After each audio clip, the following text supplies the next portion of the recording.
How do you do? I'm very happy to have this personal visit with you. Won't you be seated, please?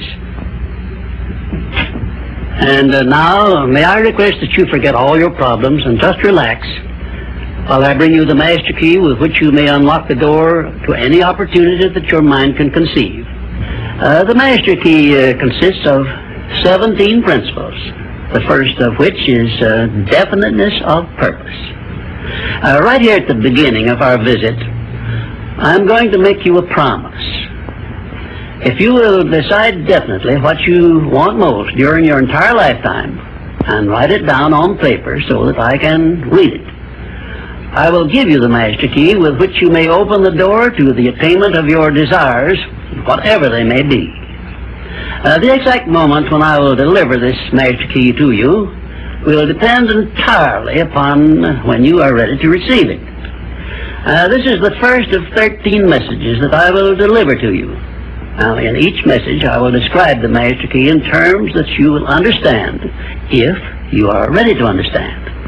And now I shall give you the first cue as to the nature of the great master key which has been responsible for all the great successes in every calling, in every part of the world. Please listen carefully to what I have to say, because you may discover the secret of the master key in this first visit. You may get your first cue as to the nature of the great master key when I tell you that psychologists have discovered a natural law which is the very foundation of all personal successes. And I can describe it to you in one short sentence so you can understand it. Whatever the mind can conceive and believe, the mind can achieve. Isn't that a profound statement?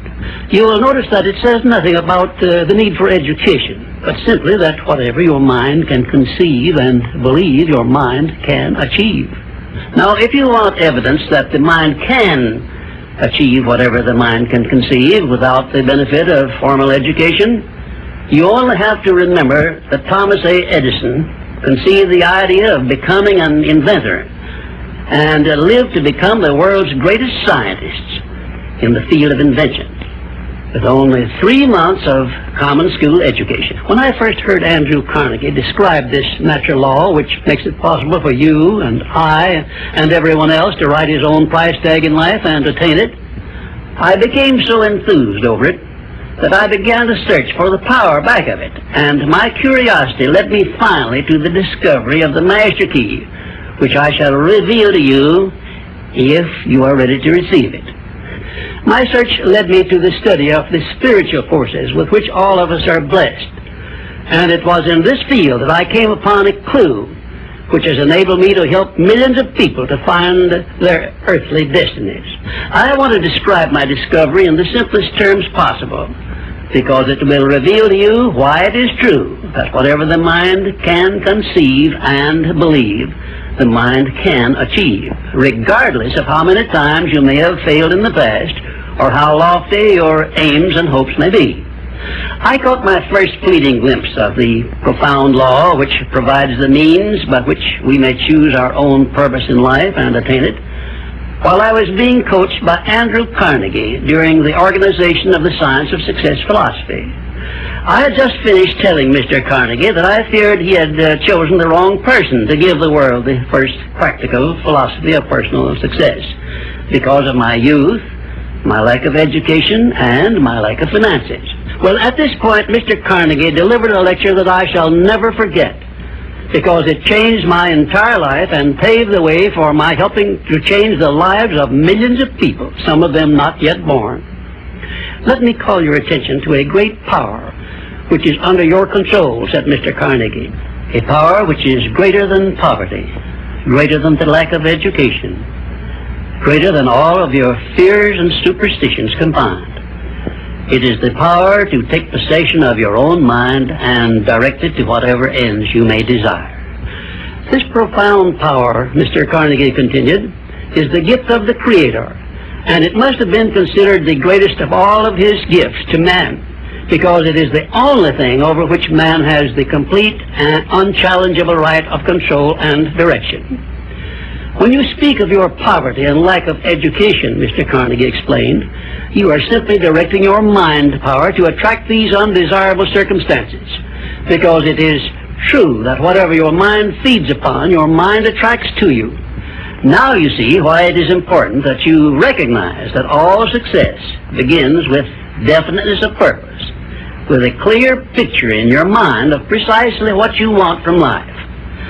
Then Mr. Carnegie continued his speech with a description of a great universal truth which made such an impact upon my mind that I began then and there to give myself a new outlook on life, and set up for myself a goal so far above my previous achievements that it shocked my friends and relatives when they heard about it.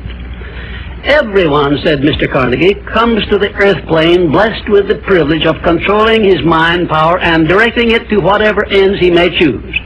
But, he continued, everyone brings over with him at birth the equivalent of 2 sealed envelopes, one of which is clearly labeled, the riches you may enjoy if you take possession of your own mind and direct it to ends of your own choice. And the other is labeled, the penalties you must pay if you neglect to take possession of your mind and direct it. And now let me reveal to you, said Mr. Carnegie, the contents of those 2 sealed envelopes. In the one labeled riches is this list of blessings. 1, sound health. 2, peace of mind. 3, a labor of love of your own choice. 4, freedom from fear and worry. 5, a positive mental attitude.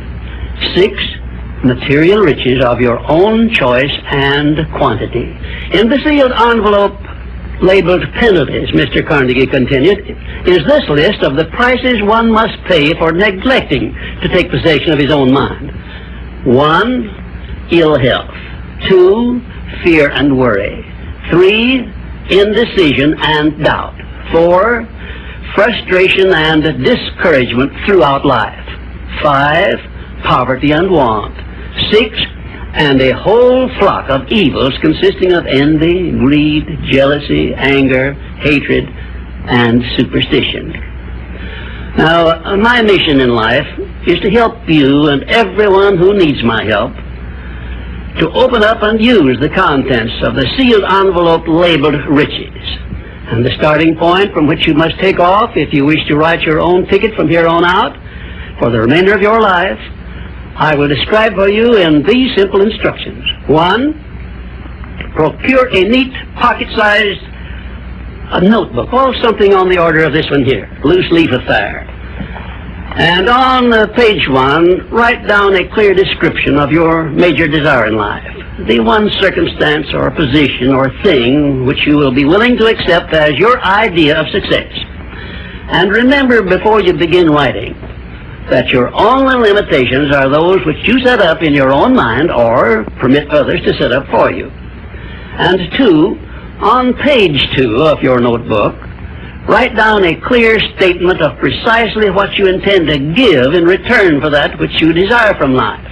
And then start in right where you stand now to begin giving. And 3, memorize both of your statements, what you desire and what you intend to give in return for it, and repeat them at least a dozen times daily.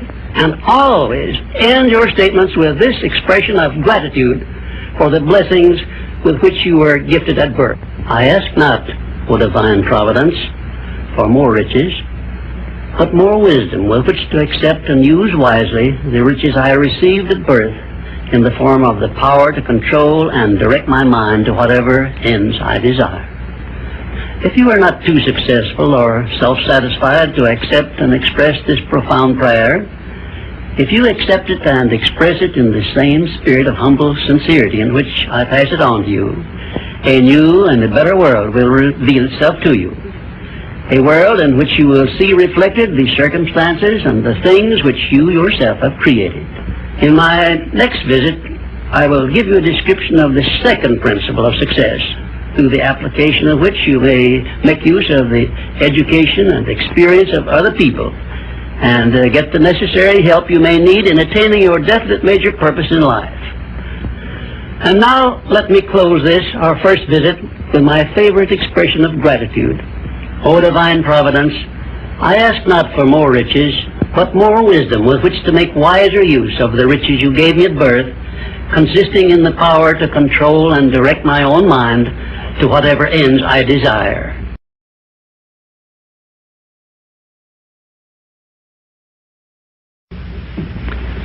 We come now to the second of the 17 principles which lead to the master key with which you may open the door to the attainment of your definite major purpose in life.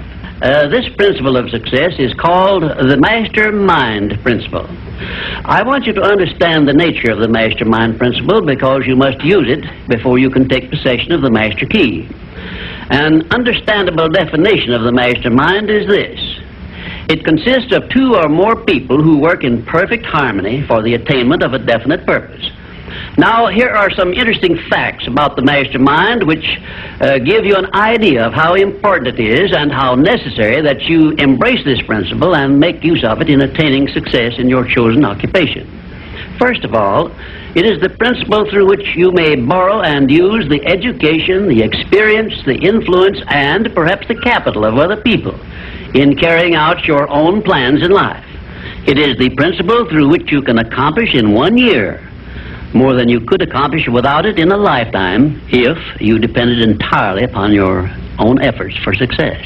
And I have heard well-informed Bible students say that the first known application of the mastermind was that which existed between the Nazarene and his 12 disciples. Of one fact I am absolutely sure. When you form a true mastermind alliance with others and work with them in a spirit of perfect harmony, you can draw freely upon the spiritual forces within you in carrying out your plans and desires. I also know that the mastermind principle can give you absolute protection against failure, provided always that your purpose in using this principle is beneficial to all whom you influence. In my research while organizing the science of success, I had the collaboration of practically every outstanding successful man this country has produced during the past 50 years. And I can tell you definitely that their success was due in the main to their knowledge and application of the mastermind principle. I wish also to call your attention to the fact that our great American way of life and our unmatchable system of free enterprise have been built upon the mastermind principle. The greatest document ever conceived by the mind of man is a perfect example of the mastermind principle in action. It is the Declaration of Independence, and the best evidence of the importance of maintaining perfect harmony in a mastermind alliance may be found in the fact that the 56 men who signed the Declaration of Independence knew full well that it might turn out to be either a license of freedom for all mankind or a death warrant which would cause each of the signers to be hanged. Now let us see how the mastermind principle has brought success to people whom we all know. First, consider when Kate Smith began her career as a singer. She had difficulty in earning enough from her singing to pay her living expenses. And she perhaps never would have made her singing pay if she had not discovered and applied the mastermind principle, which gave her access to the master key to success when she formed a mastermind alliance with Ted Collins. And according to a report I saw in Reader's Digest, Kate Smith has earned upwards of $30 million, and she is still in the upper brackets of income. 2, I remember when Edgar Bergen and that cute little block of wood known as Charlie McCarthy used to play anywhere they could get an engagement. And I rather suspect that often all they got for their services was a meal. But Edgar Bergen is a smart man in the field of entertainment. So he formed a mastermind alliance which introduced him and Charlie to millions of people by radio and television. And I suspect he is not concerned about money any longer. And you may be surprised when I tell you that the great Ford industrial empire started with the formation of a mastermind alliance between Henry Ford and his wife. At the beginning of his career, Henry Ford was shy and lacking in self-confidence. It was Mrs. Ford who inspired Henry Ford with the faith and the courage to go ahead with the perfection of his horseless carriage. Although his relatives and Neighbors generally tried to discourage him from wasting his time with the contraption, as they called it. 4, the Federation of States, known as the United States of America, is the richest and the most powerful nation civilization has yet produced. And the secret of our strength and riches consists in our form of government through which all our states function in a spirit of harmony based on the mastermind principle through a central federal government located at Washington. And now a word to you personally. If you work for a salary or wages, you have a marvelous opportunity to promote yourself into a higher income and a more responsible position by forming a mastermind alliance with your associate workers, including the management. In my next visit, I will give you further instructions on how to apply the mastermind principle so as to increase your own income and promote yourself to a higher position with the full cooperation of your management. Yes, that is correct. I will show you how to write your own price tag, fix your own wages, establish your own working hours, and give yourself financial independence. But right now, I want you to do 3 things before our next visit. First, decide definitely where you wish to be and what you wish to be doing during the next 3 years. And second, decide how much money you desire to be making and what you are going to do to earn it. And third, form a mastermind alliance with at least one person in your immediate family and at least one other person among those to whom you are selling your services. By taking these 3 steps, you will have gone a long way toward appropriating the great master key to success. There is no such thing as something for nothing. Everything, including your personal success, has a price that must be paid. And the only price you are requested to pay for the present is the effort necessary to do 3 simple things that I have suggested. Now, before you begin to take the 3 steps I have suggested, there is one important fact I wish you to remember, and it is this. Control your mental attitude and make yourself friendly and agreeable with everyone with whom you are closely associated if you expect friendly cooperation in return. Indifference cannot create a mastermind alliance for you. A negative mental attitude can bring you nothing but failure. Remember always, you are where you are and what you are because of your mental attitude in which you relate yourself to other people. Remember also, your mental attitude is the one and the only thing over which you have complete control. Success is something which has to be planned, and success is something which has to be earned in advance. True, there is such a thing as luck, but just remember that luck is something you can create for yourself if you know the rules and follow them just as I give them to you. Remember, too, that success in the higher brackets of achievement is something that can be had only by taking others along with you. And the best definition of success, which I know, is this. Success is the knowledge with which to get whatever you want from life without violating the rights of others and by helping others to acquire it. There is a known formula for the attainment of success, and it is as definite and certain as are the rules of mathematics or the principles of science. My purpose in these visits is to bring you that formula in simple terms that you can understand and apply. But I can never give you that for which you are not ready. If you are ready to advance into the higher brackets of success, you will recognize this fact by your willingness to follow the simple instructions I shall give you as we go along.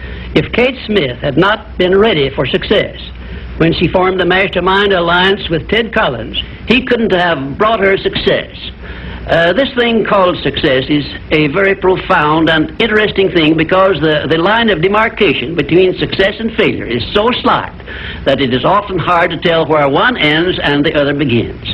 For example, in my association with the late Henry Ford, I recognized that he had thousands of people working for him who had much more education than he, more magnetic personalities, more ability to make friends, and a much better chance of succeeding than Mr. Ford had when he was working for wages. But Mr. Ford had one simple quality the others who worked for him did not possess. The same quality I will clearly describe for you in my future visits with you. Meanwhile, I would be interested in knowing if you can describe this one simple quality Henry Ford possessed, which made him the greatest industrialist this nation has ever produced. In my next visit, I will give you a definite clue as to the success quality which helped Henry Ford spread his influence throughout the world and make himself richer than Croesus, despite the fact that he had only a meager common school education. Until then, please be of good cheer, will you? And just remember that your only real limitation is the one you accept and set up in your own mind. Well, this, our third visit, brings us to the success principle which has marked the turning point of every person who has promoted himself or herself from the lower brackets of success to the higher planes of achievement where one acquires everything he desires. This principle is called the habit of going the extra mile, which means the habit of rendering more service and better service than one is expected to render, and doing it in a positive mental attitude. I'm going to tell you all I know about this magic principle of self-advancement, because it is the one rule you must follow if you expect to write your own price tag and to be sure of getting it. Let me describe this success principle for you in a brief formula which you can easily remember. I call it the QQMA formula, which means the quality of service you render plus the quantity of service you render plus the mental attitude in which you render service determines the space you occupy in your chosen calling and the compensation you get from your services. If you will examine carefully the people whom you know to be unusually successful, you will discover that they follow the QQMA formula, although they may do so unconsciously. Now, I wish to give you a big advantage over those who follow this formula unconsciously. I wish to show you how to make use of it deliberately with purpose of forethought, so you may make the principle pay off in a big way and do it quickly. Now I shall tell you some of the benefits you will enjoy by following the habit of going the extra mile. 1, this habit will bring you to the favorable attention of those who can and will provide you with opportunities to promote yourself into a better circumstance. 2, it will place back of you that great natural law of increasing returns through which the service you render will bring back greater than average compensations. And 3, following this habit will make you indispensable in your chosen occupation or calling. Therefore, it will place you in a position to write your own ticket. And 4, this habit will help you to excel in your line of work, because each time you render service, you endeavor to do a better job than you did previously. And 5, if you work for a salary or wages, this habit will give you preference when work is slack and others are laid off. And 6, it will help you to benefit by the law of contrast, because the others around you will not be going the first mile, let alone the second mile. And 7, following this habit of doing your very best in all of your efforts and doing it in a pleasing mental attitude will improve your personality and make you liked by others. And 8, it will also help you to develop a keen, alert imagination, because you will be continuously seeking new and better ways of rendering useful service. 9, it will inspire you to move on your own personal initiative instead of waiting to be told what to do, a habit which is the first step in leadership in all callings. The habit of going the extra mile definitely develops greater self-reliance and gives one more courage to move ahead without the fear of criticism from others. And here is one thing it does, which, if it benefited you in no other way, would justify you in adopting it. It helps you to master the destructive habit of procrastination, the one habit which heads the list of causes of failure. 12, going the extra mile influences other people to respect your integrity and inspires them to go out of their way to cooperate with you in a friendly spirit. And 13, the habit helps you to develop definiteness of purpose, which is the starting point of all personal success. And it stops you from drifting through life without knowing what you want or where you are going. And number 14, and here is the grand payoff which this habit gives you.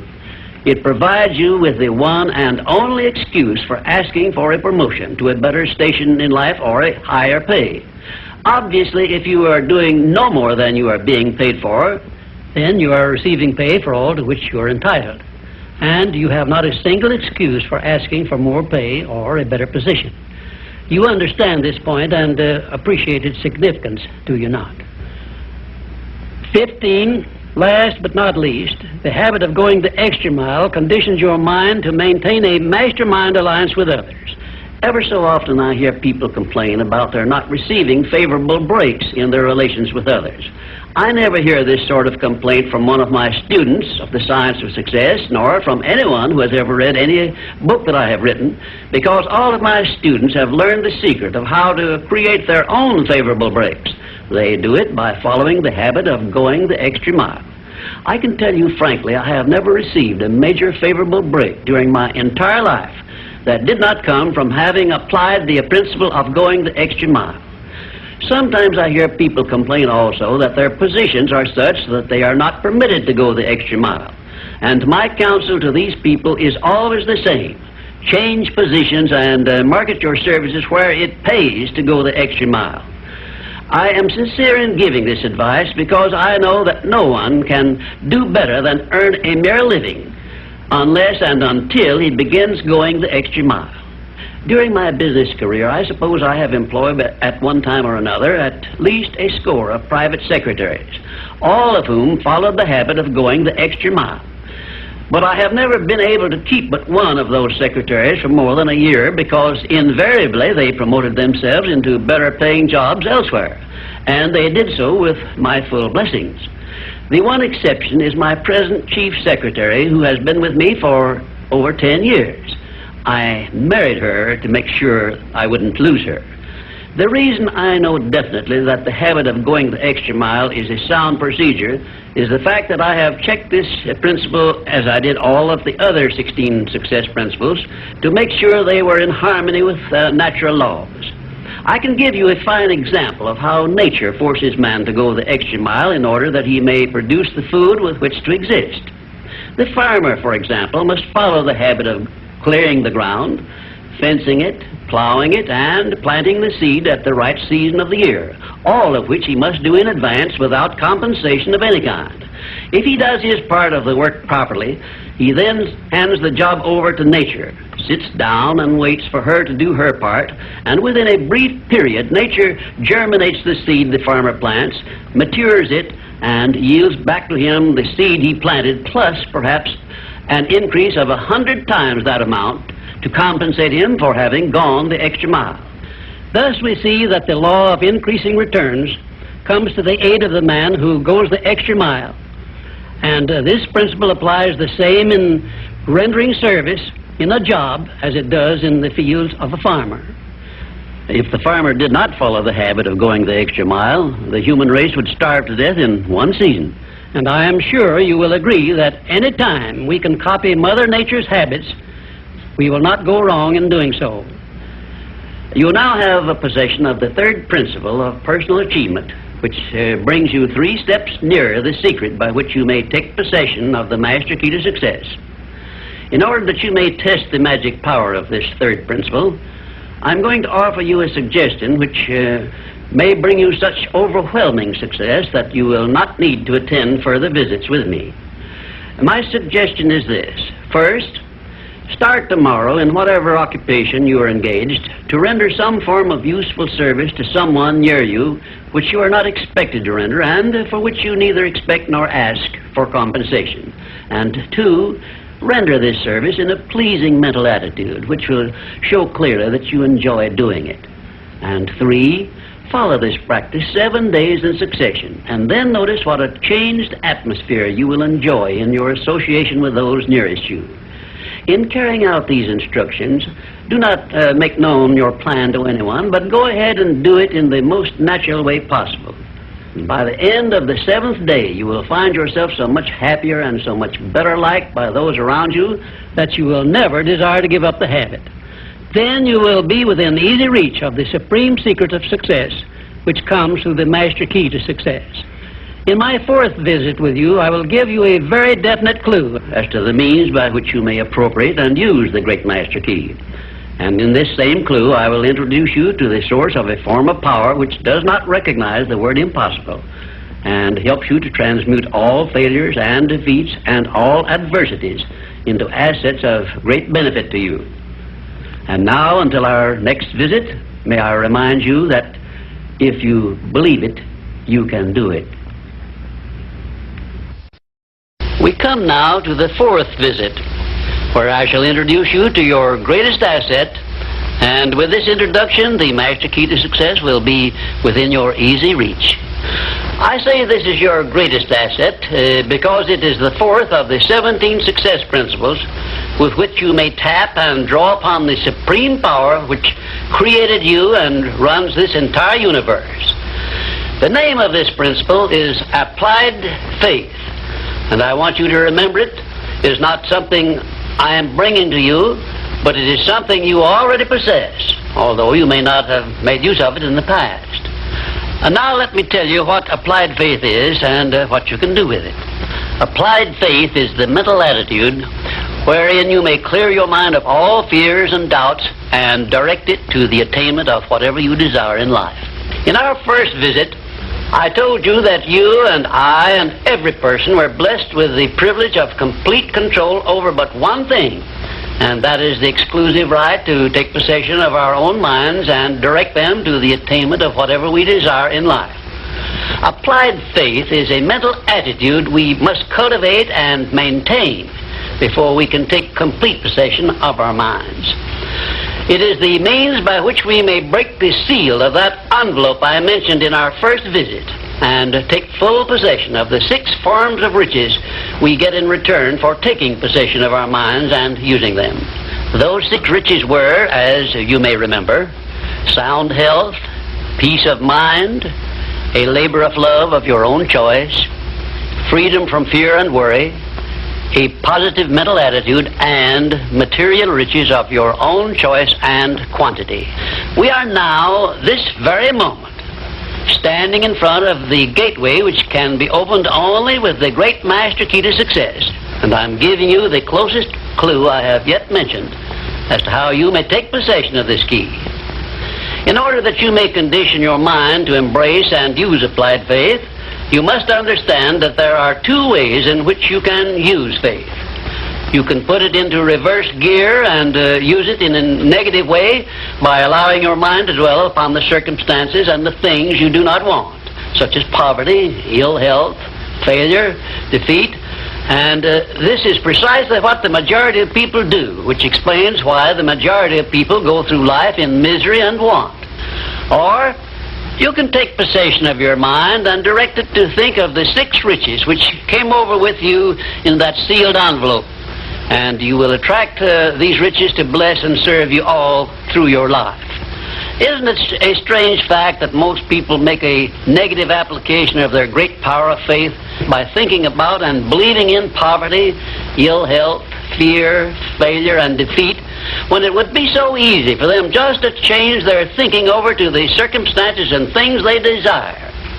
Now let me give you a description of the one thing which represents the main difference between a successful person and a failure. Please listen carefully and think for yourself as I speak, because failure to recognize the truth I am about to give you is the starting point of most failures. Successful people in all occupations, all professions, and all callings have one trait which distinguishes them from the failures. It is their capacity for belief. The failures see the hole in the donut, but do not see the donut around the hole. The successes see the hole also, but they see the donut around the hole. Thomas A. Edison believed that he could perfect an incandescent electric lamp, and despite the fact that he failed over 10,000 times before he was crowned with success, he made his belief uncover the secret for which he was searching. Give one guess as to how many times the average person must fail before he quits. Fails because of the lack of capacity for belief. How many times can you meet with defeat before you give up the ghost and quit? Henry Ford believed he could build a self-propelled vehicle which would take the place of the horse and buggy. And despite the ridicule of relatives and neighbors and the lack of finances, he transmuted his belief into an industrial empire which changed the entire American way of life. Mind you, Ford did this with very little education and no operating capital to begin with. Right here, let me ask you a question which may well change your entire life. You perhaps have an idea or a plan which would be useful to other people, but you have done nothing about it because you lack the self-confidence to give you a start. In other words, you are now where Henry Ford was before he built the first model of his world-famous automobile.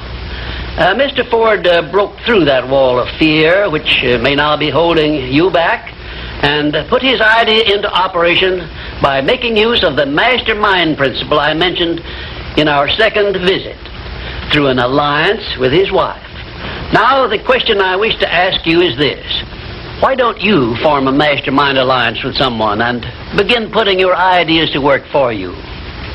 Belief is truly a magic word because it is the beginning of all successes. It is the very foundation of civilization. It is the one quality you must develop before you can make use of the great master key to success. To be successful, you must become a person with a great capacity for belief. And the place to start believing is with yourself. You should begin by recognizing that you were born with the privilege of complete control over your own mind.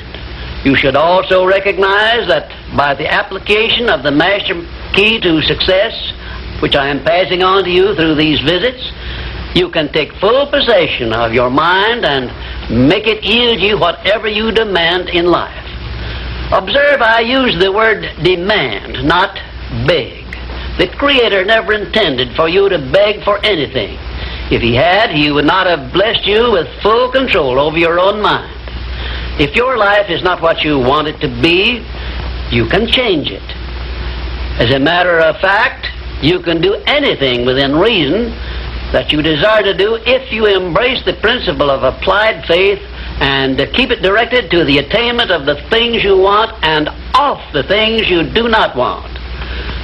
I should know what I'm talking about because I was handicapped at birth by the four horsemen which keep most people in bondage all the days of their lives: poverty, fear, illiteracy, and superstition. I have discovered the master key which gives one deliverance from all the evils one does not want and opens wide the gateway to the riches which the Creator intended every person to enjoy on this earth. Applied faith is the only means by which the master key can be appropriated and used. Therefore, I give you these instructions through which you may create a mental attitude which is favorable for the expression of faith. 1, know what you want and believe that you can and will get it.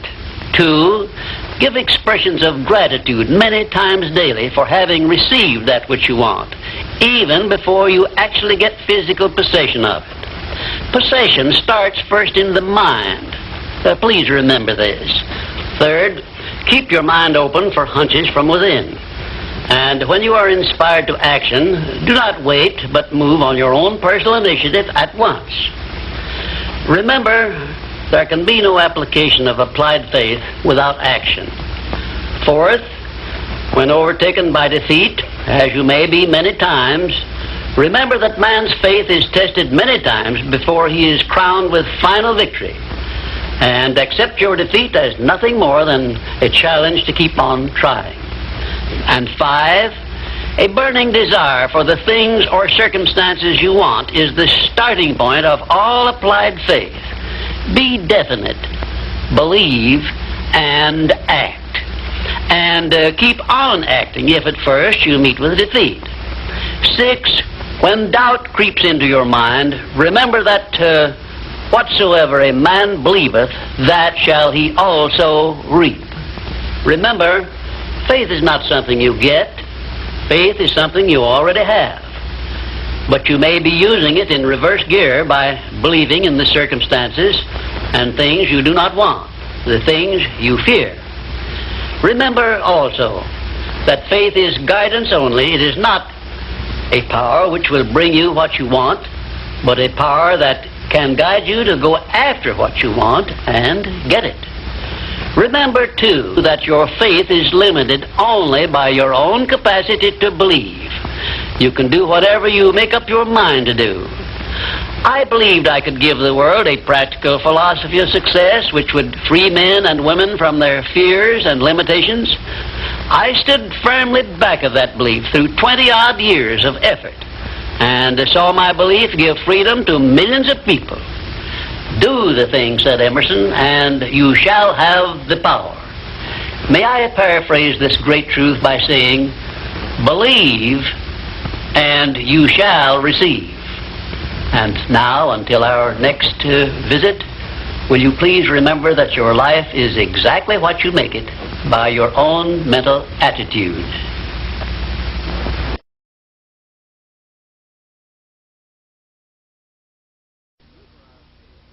I'm happy to be with you for our 5th visit, and our subject is a pleasing personality. Your personality determines whether people are attracted to you or shy away from you. It is the show window in which you display your character to the world, and it is the one thing which distinguishes you from all other human beings. It is your trademark by which people recognize you, and it is the thing which determines your success or failure in selling yourself through life. Therefore, you should see your personality just as others see it, so you may improve it where it needs improvement. Your personality consists of more than 30 different factors, traits, and characteristics. Because of the limit of time I can devote to this visit with you, I can mention only the more important of your traits of personality. But before I begin to describe these traits, I want you to know that every trait which goes into your personality is under your control, and you can improve it so it will be whatever you want it to be. Let us start with the most important trait of your personality, your mental attitude. This is a trait with which you attract people to you and cause them to like you, or repel them and cause them to dislike you. Your mental attitude must be positive if you attract people to you. How do other people know whether your mental attitude is positive or negative, you may ask? Well, the answer is easy. First of all, other people tune in and pick up your mental attitude by telepathy without your saying a word or making a move. But there are other ways they can tell whether your mental attitude is negative or positive. You disclose this information by the tone of your voice, whether it is pleasant or harsh, by the expression on your face, whether it is soft and pleasing or harsh and scowling, by the courtesy and consideration you show other people, or the lack of these. So you see, there is no escape from revealing to others the exact nature of your personality. The next most important trait of your personality consists of your flexibility of your mental attitude or your lack of it. If you have flexibility, you adjust yourself to all the circumstances in your relations with others without losing your composure or allowing yourself to become irritable or angry. Just remember, if you have flexibility of your mental attitude, it will be impossible for anyone to make you angry or to irritate you without your consent or cooperation. Now, this is worth knowing, isn't it? You cannot control the actions of other people which might justify you in becoming irritated by them, but you can control your reaction to all such circumstances by exercising your trait of flexibility. And you will observe that all people in the higher brackets of success have this flexibility, and they do control their reaction to the influences of other people. The third most important trait of a pleasing personality is the ability to control and direct your emotion of enthusiasm. Enthusiasm is one of the means by which you can give forcefulness to your words, but you must be able to turn it on and off at will as definitely as you can turn on and off water at the spigot. Uncontrolled enthusiasm often makes people boresome.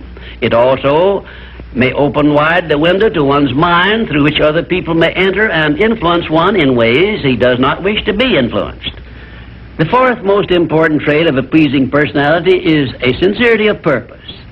The person who is not sincere in all relationships with others is soon detected and rejected, because no one is attracted to the person who thus endeavors to deceive others. Sincerity is one quality of character which cannot be successfully faked, not even by the most astute rascal or the most efficient actor, because insincerity evermore carries with it some warning sign which other people recognize. You have only to go back into your own experience with insincere people to prove the truth of what I have stated. There are 26 other important traits which give one a pleasing personality, but I do not have time to give them to you in this visit. Now let us turn our attention to some of the common habits which destroy a pleasing personality. Please check yourself as I describe these negative habits, and you may make discoveries about yourself sufficient to enable you to rebuild your entire personality so it will become a master salesman in your behalf. One of the most destructive habits which make one's personality objectionable is that of breaking in and running away with the conversation when others are speaking. And 2, sarcasm, expressed by insinuations and wisecracks which are not so wise, is near the head of the list of habits which give one a negative personality. And 3rd, vanity expressed by either words or actions is sure to make one unpopular. And 4, indifference in listening while others are speaking is sure to be noticed and resented. It is more profitable to be a good listener than it is to be a good talker, because one is always apt to learn something while listening to others, but never learns anything from hearing himself talk. 5, the attempt to flatter where flattery is obviously not deserved will bring quick resentment from others. Also, it will put them on notice, if they are wise, that the flatterer wants something he perhaps should not get. And 6, the habit of finding fault with the world at large and people in general is never a popular habit, and it is no part of a pleasing personality. It is far better to direct conversation to the circumstances and things which are right than to complain of those which one believes to be wrong. And 7, one of the very worst habits which destroy a pleasing personality is that of openly and directly challenging those with whom one may not agree, where there is no obvious reason for doing so, except the desire to be on the opposite side. And 8, the habit of volunteering unsolicited advice to others who have not requested it can make one an intolerable bore. Free advice usually is considered to be worth just what it costs, which is nothing but the patience with which to listen to it. And 9, the habit of speaking of one's physical ailments, worries, and personal problems may be tolerated by others, but this habit will never make one welcome or pleasing. If you wish to make yourself welcome in your relations with others, manage to talk about things which interest and concern those to whom you are speaking.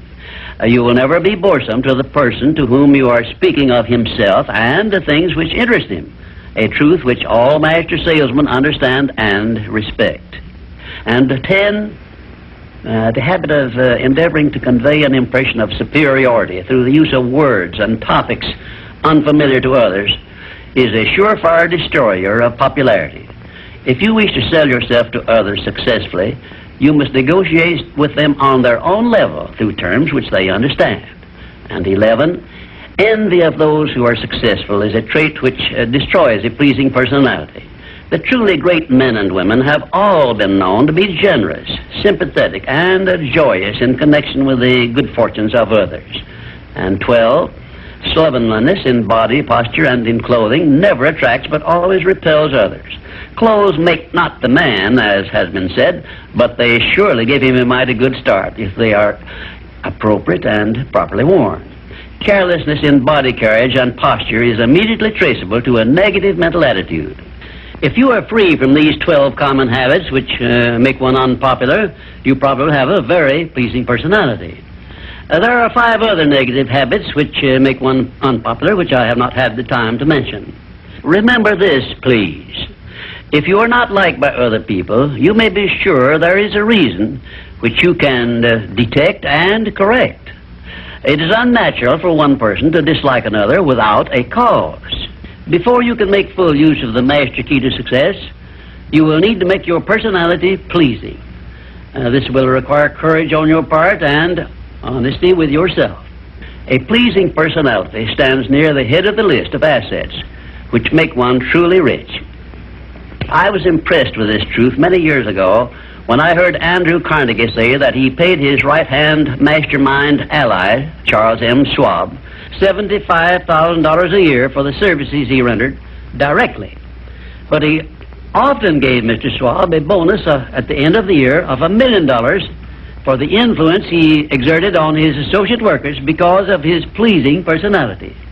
You see, therefore, Andrew Carnegie, who has been said to have been the greatest judge of men this nation has ever known, placed a value on a pleasing personality of more than 10 times as much as he valued the personal services of his right-hand man. Perhaps this will give you a clue that may help you up the market value of your personality.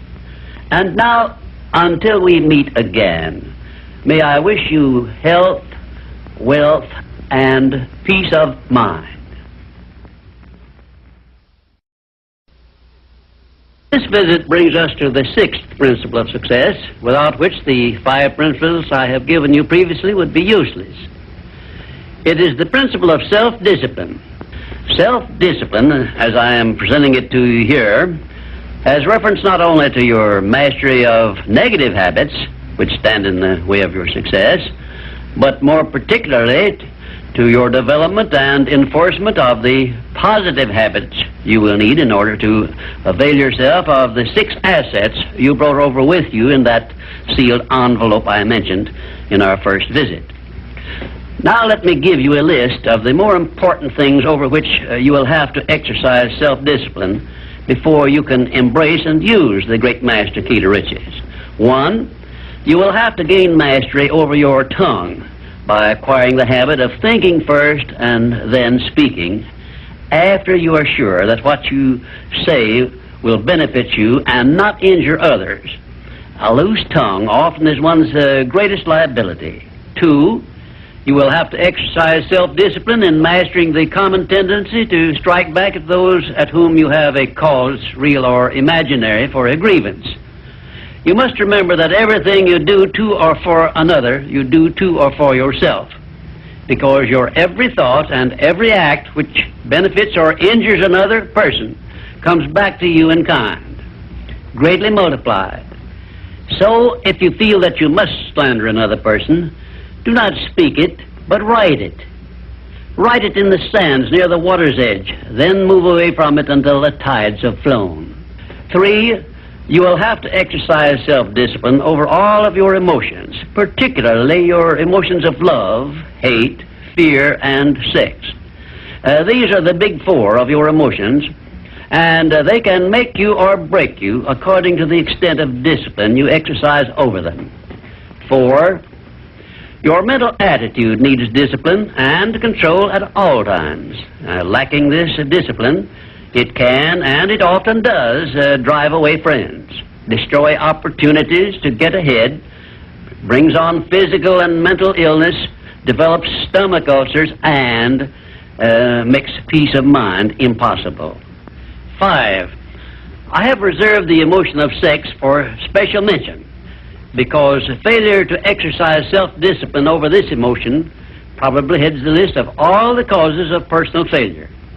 The emotion of sex is the most powerful of all emotions, and it is nature's great creative instrument with which all species of living things are perpetuated.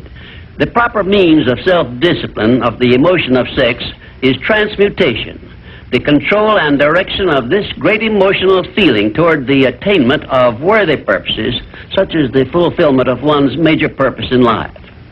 The great leaders, artists, orators, industrialists, and professional people have learned the art of sex transmutation through the proper system of self-discipline.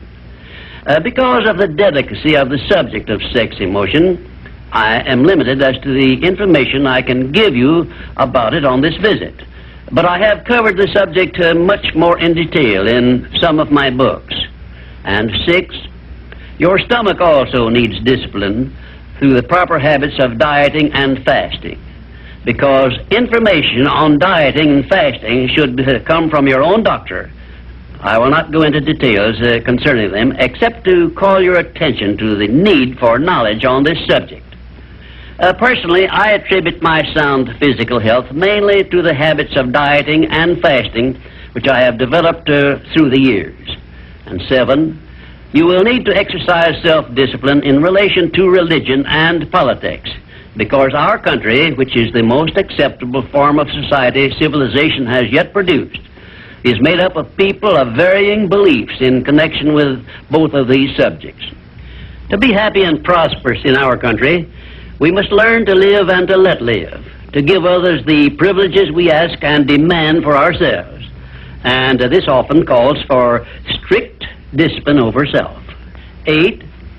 But I have reserved until the last my reference to the most important circumstances over which you must exercise the strictest of self-discipline if you are to embrace and use the great master key to riches. I have reference to your profound privilege of taking possession of your own mind and directing it to whatever ends you may desire. You cannot take possession of your own mind or direct it to definite ends without a practical system.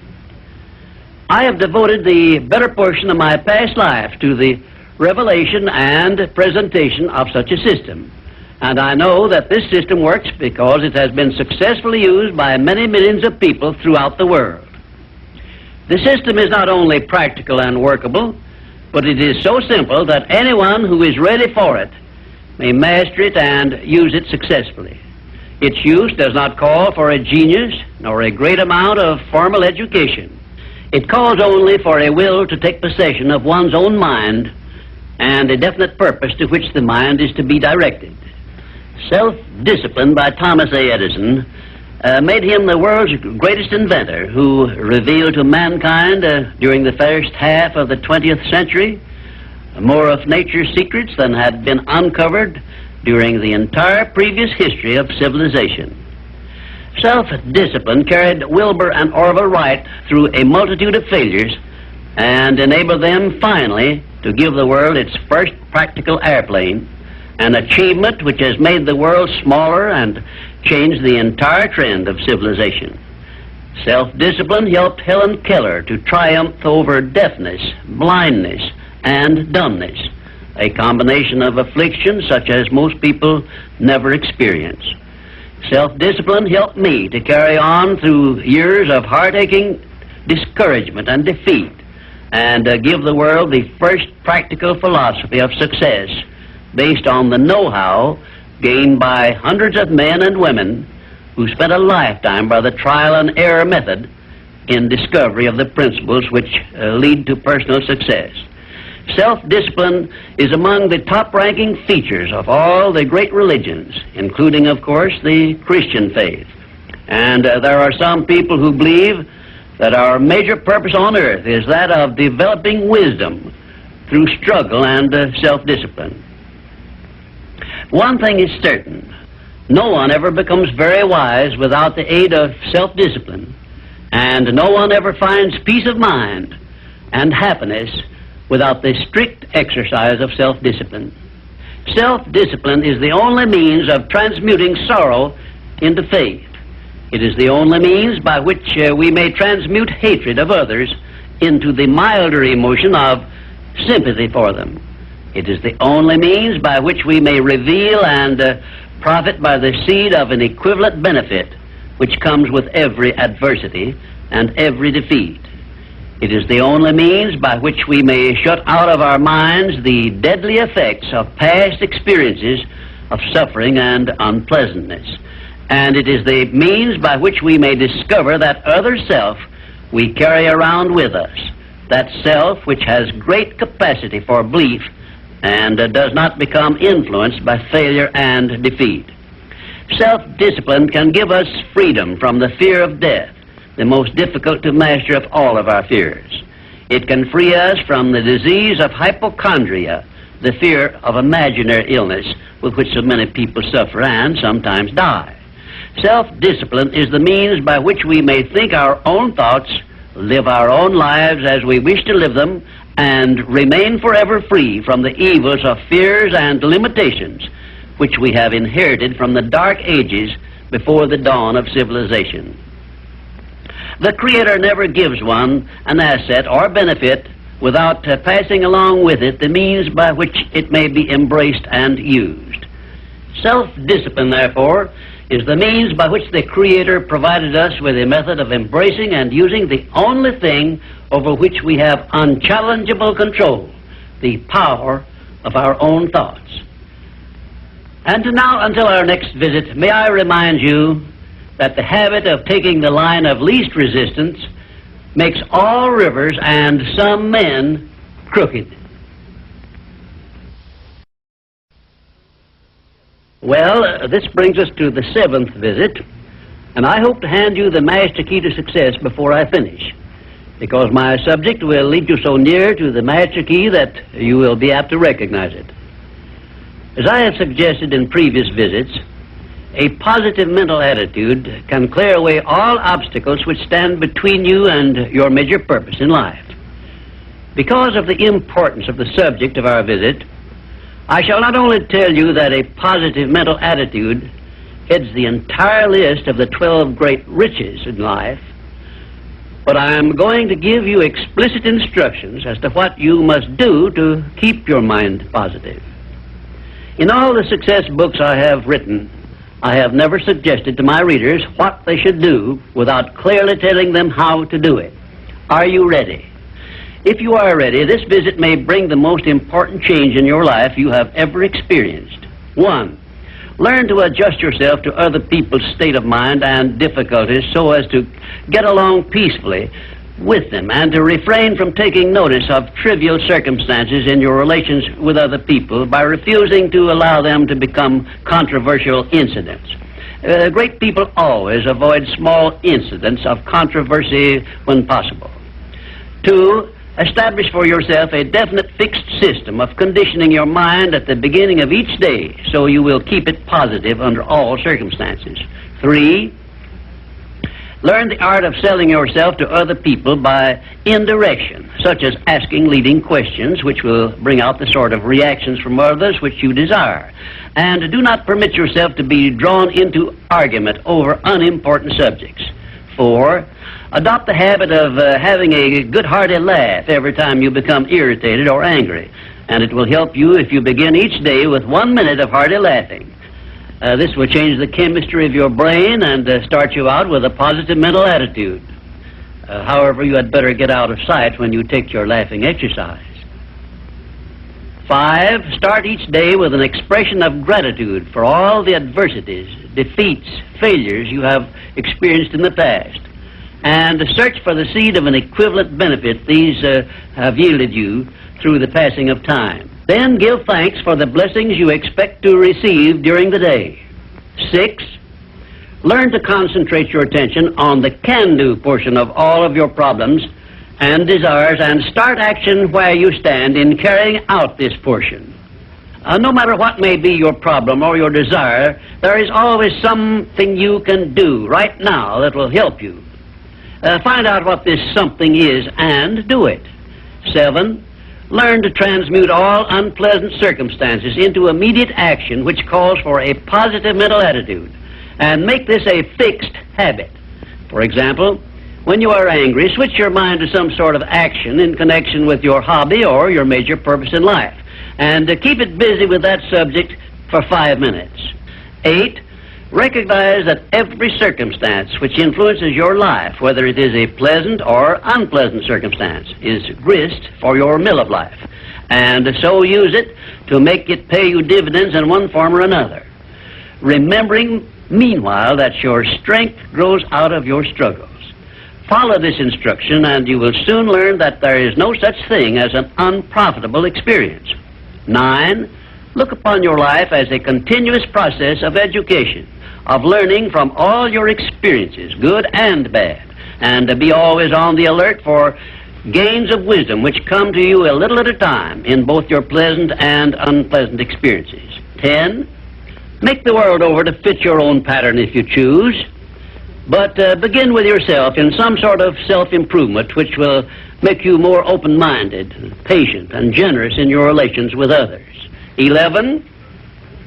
Express gratitude twice daily for your recognition of the fact that you have been given complete control over your own mind, and ask for guidance in order that you may use this profound gift wisely in all your thoughts and acts.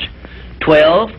Go out of your way daily to comment enthusiastically on the good qualities of those with whom you live and work, but do not mention their negative qualities. Then observe with benefit to yourself how quickly others will begin to concentrate on your good qualities. Remember, I'm still talking about how to keep your mind positive. And 13, accept all criticism of yourself as an occasion for self-examination to determine how much of it is justified, and you will be sure to make startling discoveries about yourself which will help you to the remainder of your life. 14, do not accept from life or anyone else anything you do not desire. And remember that Mahatma Gandhi proved himself to be more powerful than the great British military forces by this simple method of passive resistance. 15, remember always that there are two kinds of circumstances which cause you to worry. Those you can do something about, and those you can do nothing about. Nothing, that is, except to use passive resistance and refuse to permit them to worry you. 16, keep your mind eternally engaged in thinking of that which you desire most, your major purpose in life, so no time will be left for you to waste on thinking of that which you do not want. And let me digress here while I tell you we are now rubbing elbows with the great master key of success this very moment. And 17, if you should ever be so unfortunate as to feel sorry for yourself, look around until you find someone who is worse off than yourself, and start where you stand to give him help. Make this procedure a habit, and you will witness one of the great miracles of life, because that which you do to or for another, you do to or for yourself. And 18, choose some person whom you consider to be the sort of person you would like to be. Then go to work and emulate that person in every way possible. Great people have always been hero worshippers, but they pick the right sort of people to emulate. 19, cultivate your tone of voice so that your words have a pleasing musical sound. And remember that the sound of your voice is an open window through which other people look into your very soul. It will be a profitable investment if you will get a tape recording machine and record samples of your voice daily while you practice the art of expressing yourself through a friendly sounding voice. If you are engaged in selling, this practice will quickly pay off in monetary dividends. 20, last but by no means the least, write out this sentence and paste it in a prominent place where you work and on a mirror where you see yourself in your home. Whatever the mind can conceive and believe, the mind can achieve. Remember also that you are the only person who can provide you with a positive mental attitude. What are you going to do about it? On your answer to this question rests your entire future. Frank Betcher, the author of How I Raised Myself from Failure to Success in Selling, listed enthusiasm as the first of his 13 success objectives, and his enthusiasm became one of his most powerful assets as he learned to use the great self-motivator to be enthusiastic, act enthusiastic. As the eminent teacher and psychologist William James has so conclusively proved, the emotions are not immediately subject to reason, but they are always immediately subject to action. We can achieve nothing important until we have enthusiasm. Now, Dr. Hill will explain how you can develop a feeling of enthusiasm for all that you do. Our 8th visit brings us to the subject of enthusiasm, which may be likened to steam in a boiler, which, when it is controlled and turned on, starts the wheels of machinery into action. Someone has said that knowledge is power.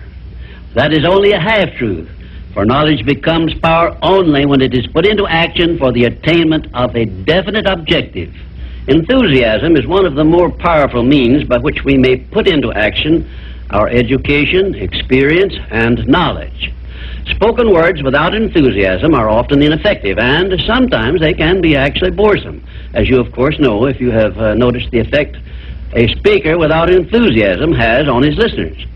I have known lecturers to hold audiences spellbound for 2 hours. Yet, when members of the audience were asked to tell what the speaker had said, they could not remember. But what they did remember was that the speaker got their attention and held it. And now let me explain why enthusiasm has such a powerful impact upon the minds of those who come under its influence.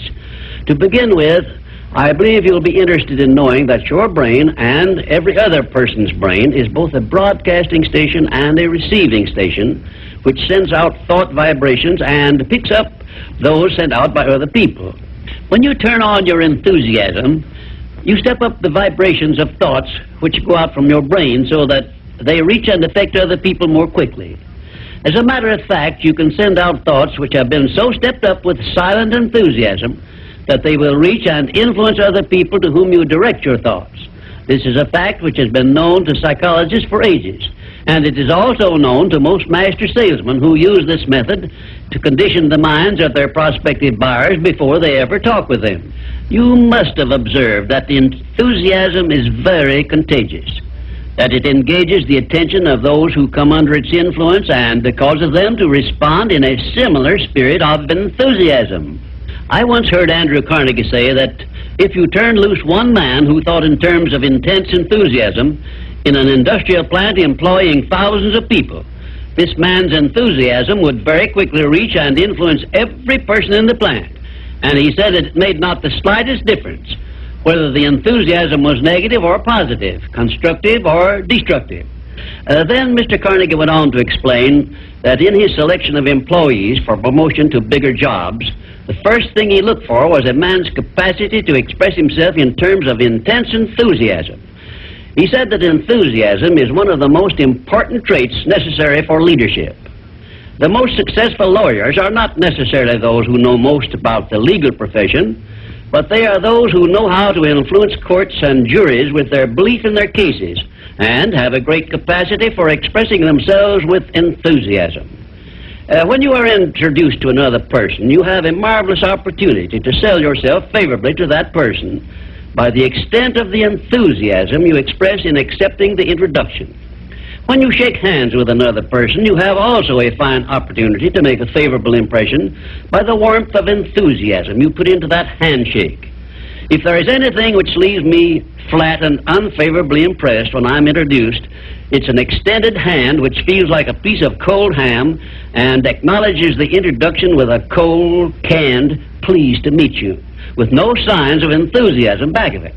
Now, right here, let me give you a brief course in salesmanship, which may be of value to you the remainder of your life.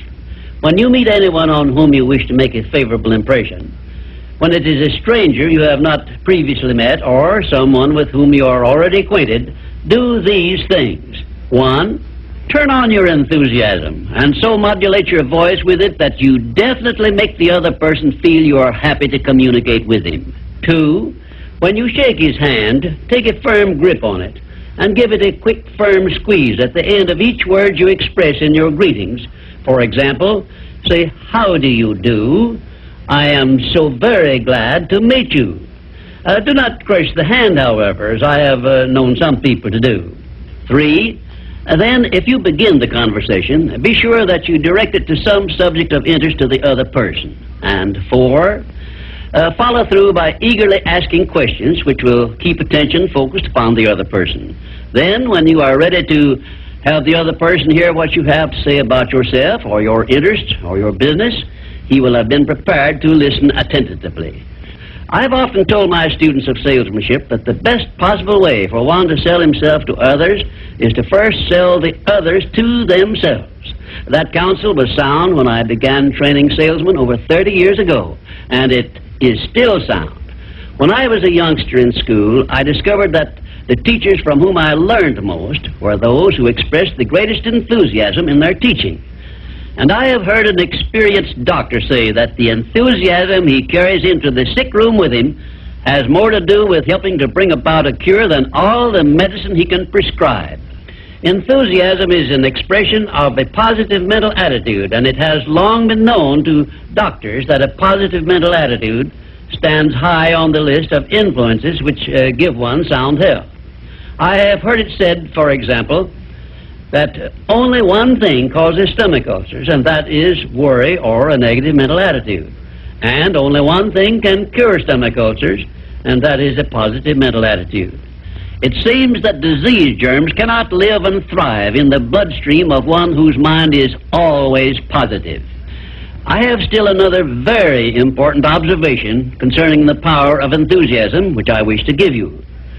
I have observed that prayers expressed with intense enthusiasm bring much quicker and more satisfactory results. Now, you can try this for yourself and be convinced. I began experimenting with this idea many years ago, and from my experiences I gathered the information which caused me to change my method of prayer entirely. I now use the prayer I recommended to you on previous visits, with the gratifying results that I get quicker and more favorable action from my prayers than I did when I expressed them in a spirit which lacked enthusiasm. I suggest that a very practical way to begin learning to express yourself with enthusiasm will be to follow the habit of reading aloud for 10 minutes daily, putting all the enthusiasm at your command into your reading. You will be surprised in a short while at how much this will help you in speaking with enthusiasm in your ordinary conversations. I would suggest also that you adopt the habit of practicing enthusiasm in your conversations with your family and your business associates. Incidentally, this habit will make you more popular with those who are close to you. You can enjoy the benefits of enthusiasm if you are interested enough to develop a technique by which to acquire this habit, so you will follow it in a natural, unaffected tone of voice. If you follow my suggestion that you read for 10 minutes daily as a means of acquiring the habit of enthusiasm, I recommend that you write down a list of 10 subjects, things, or circumstances in which you have the keenest interest, and use this list for your practice purposes. You will have no difficulty in reading in a tone of enthusiasm in connection with the things that you like best. And finally, if you have not already picked up some useful ideas as to how the habit of enthusiasm can be developed, or what causes one to be enthusiastic, let me give you an example which may provide you with an interesting cue. You perhaps remember when you were courting the person of your choice, or being courted, as the case may be, you needed no one to tell you how or why to be enthusiastic. Of course not, because the motive of love or affection took care of this without effort on your part. Just remember that enthusiasm is always easily expressed when one is inspired by a burning desire for something or any motive associated with one's closest interests. Where there is no motive, there is apt to be no enthusiasm. Remember also that the three basic motives which it has been said practically rule the world are: 1, the emotion of love; 2, the emotion of sex; 3, the desire for financial gain. A combination of all three of these motives, it has been claimed, can convert a mediocre person into a genius, and I leave the thought with you for consideration. And now, until our next visit, I ask that you try the habit of moving with enthusiasm in all of your daily work and see how much better you will feel. We come now to the 9th visit, where we shall analyze the 9th principle of success, which is personal initiative.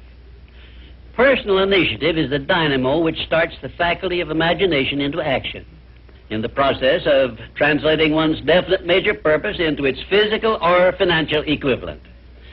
If you aim for success above mediocrity, you will need to learn to act on your own personal initiative, because your success is something which you must achieve for yourself without someone telling you what to do or how to do it.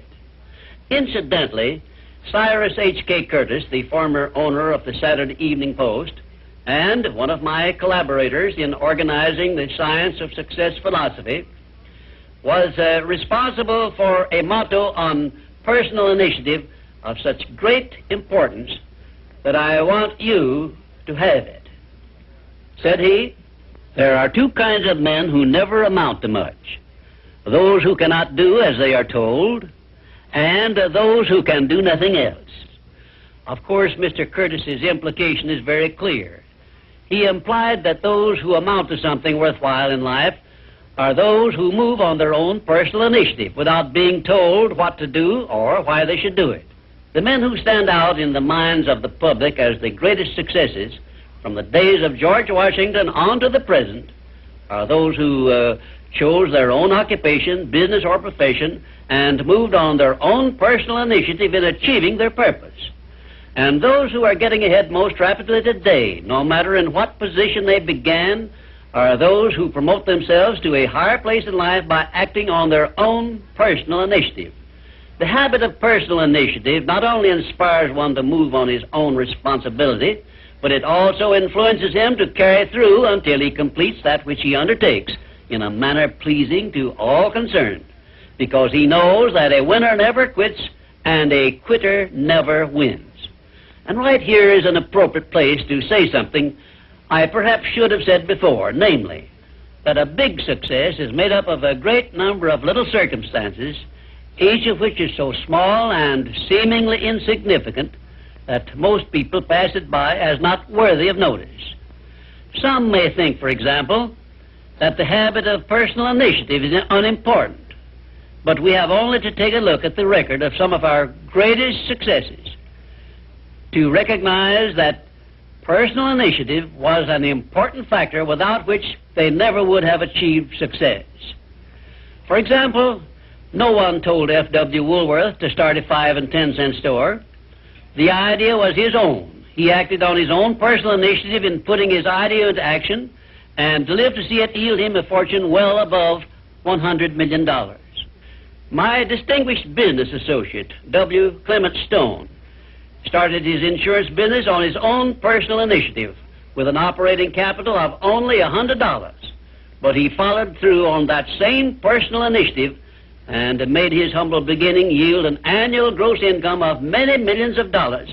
And it was that same habit of acting on his own personal initiative, of doing the thing he wanted to do, which inspired Mr. Stone to join forces with me in taking the science of success philosophy to millions of people throughout the world, an undertaking which it is believed may help more people to find their places in the world than has any other influence during the past 100 years.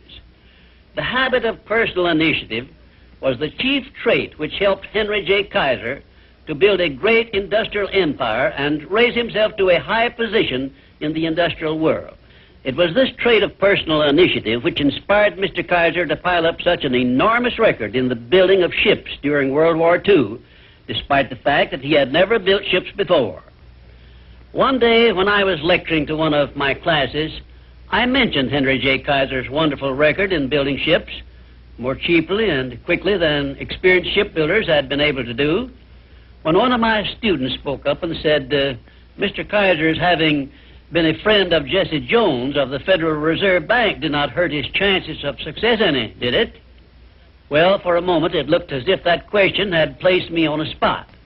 But I soon recovered my composure and came back with this reply.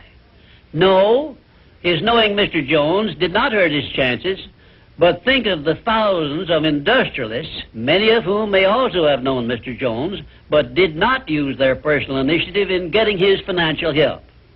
Personal initiative is one quality which inspires one to form friendships and to make contacts with people who can be of aid to them in times of need.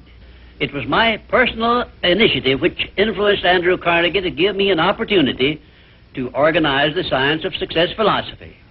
I now wish to give you an outline of the more important attributes of the person who has sufficient personal initiative to give him leadership in his chosen occupation. 1, first of all, the person who follows the habit of personal initiative has a definite major purpose in life and a plan for its attainment. 2, and a mastermind alliance with those whose help is essential in achieving his major purpose. 3, he has the necessary persistence and the will to win to carry him along when the going is hard and he meets with obstacles. 4, he makes decisions promptly when he has the necessary facts on which to base them and changes them slowly, if at all. 5, he follows the habit of doing more than he is paid for, and he does so in a pleasing, positive mental attitude. 6, he accepts full responsibility for everything he undertakes and never passes the buck when things go wrong.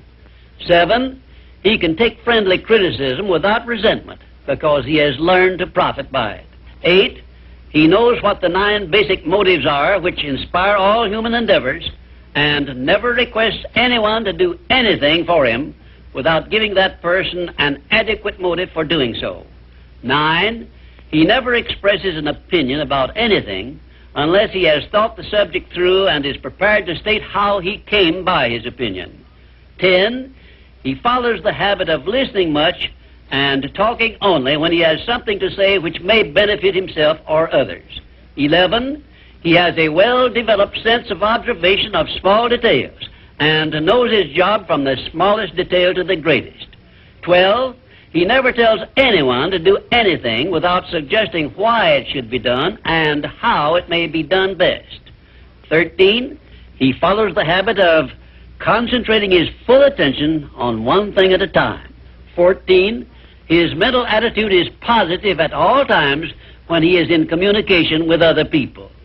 15, if you ask him a question, he will give you a direct answer, even if he has to tell you he does not know the correct answer. 16, last but perhaps most important of all, he never puts off until tomorrow that which should have been done last week, because he knows that the habit of procrastination is near the top of the list of the causes of failure. If you can rate OK on each of these 16 traits of personal initiative, you are a leader in your field of endeavor.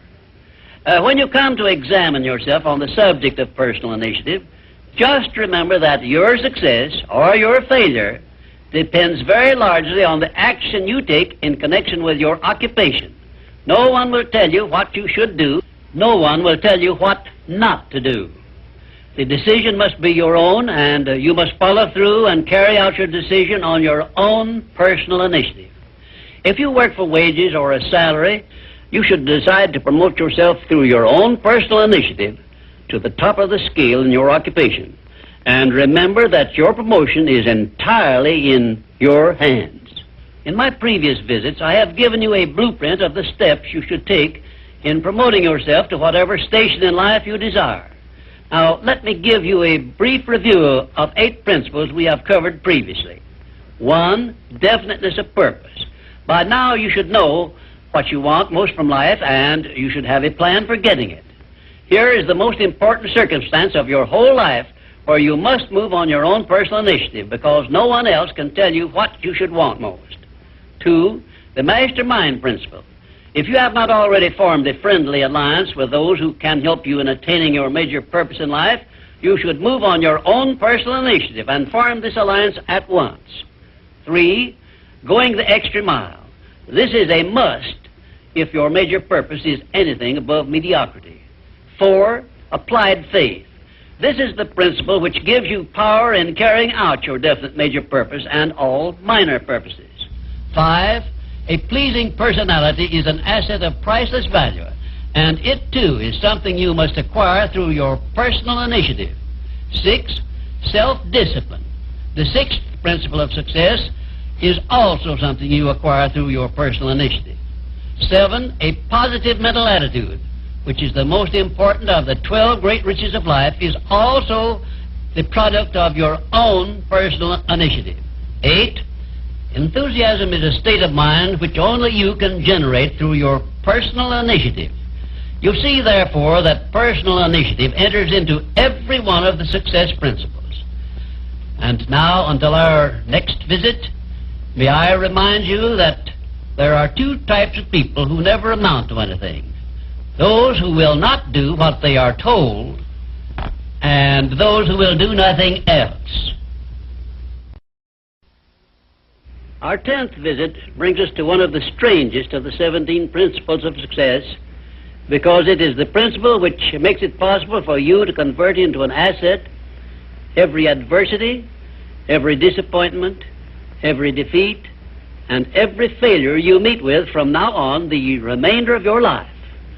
Yes, the principle of learning from adversity makes it possible for you to transmute all your past failures and mistakes into an asset which will help you achieve outstanding success in the future.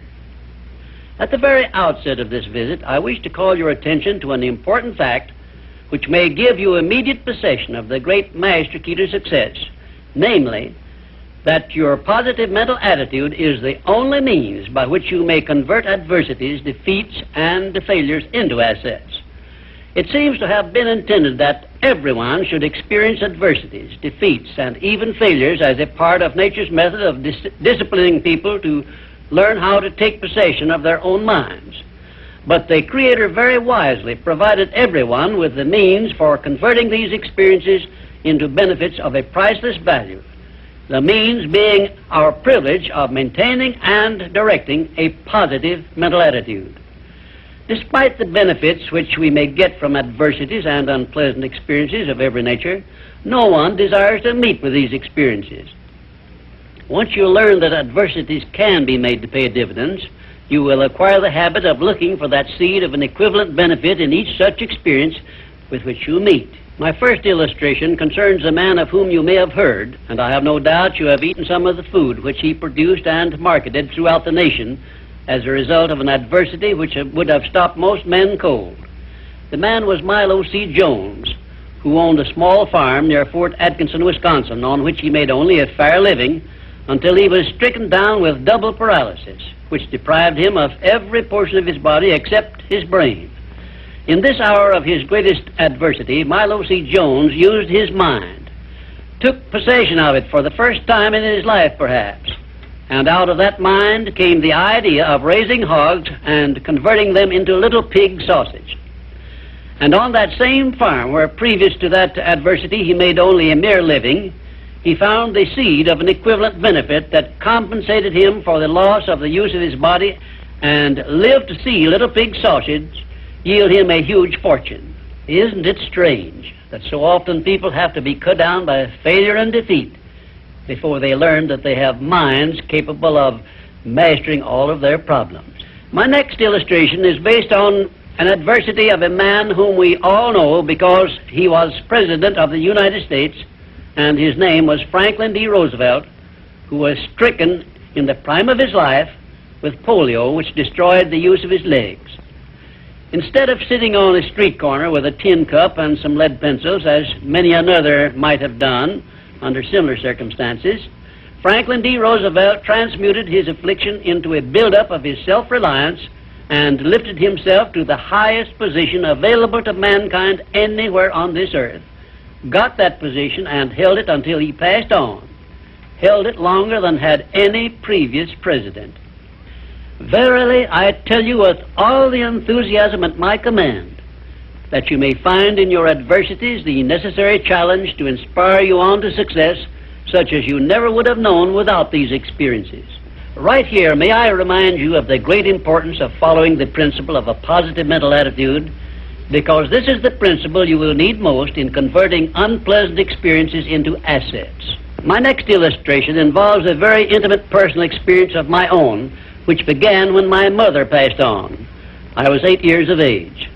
I know that the loss of one's mother at any age usually is regarded as an irreparable loss which offers no possible benefits. But even in the loss of loved ones, we may find that there is a seed of an equivalent benefit. I found that seed in one of the most wonderful persons I have ever known when my father brought home my new mother. It was she who inspired me to prepare myself for the opportunity I was to receive later in life when I met Andrew Carnegie and received from him the commission to organize the world's first practical philosophy of personal success. Had it not been for the loss of my mother, I would not now be having this visit with you, and my books would not now be serving to help millions of people throughout the world to find their places in life. Nothing is ever so bad or so unpleasant that it may not yield some benefit if we keep a positive mental attitude toward the experience and make it a habit to look for that seed of an equivalent benefit. This, of course, involves the application of that important success principle, personal initiative. Now I come to an illustration which involves our great American way of life and all the personal freedom and opportunities we enjoy under our way of life. And it begins with our defeat of the British in 1778.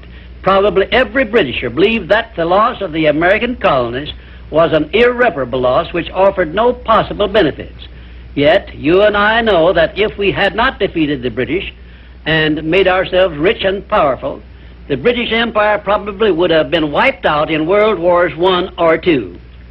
We know also that although the British Empire survived those two wars, it was our financial help which saved the British from starvation and bankruptcy.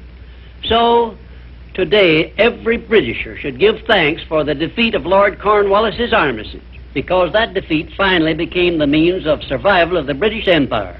My next illustration brings us face to face with an adversity which involves you and I and every other person now living.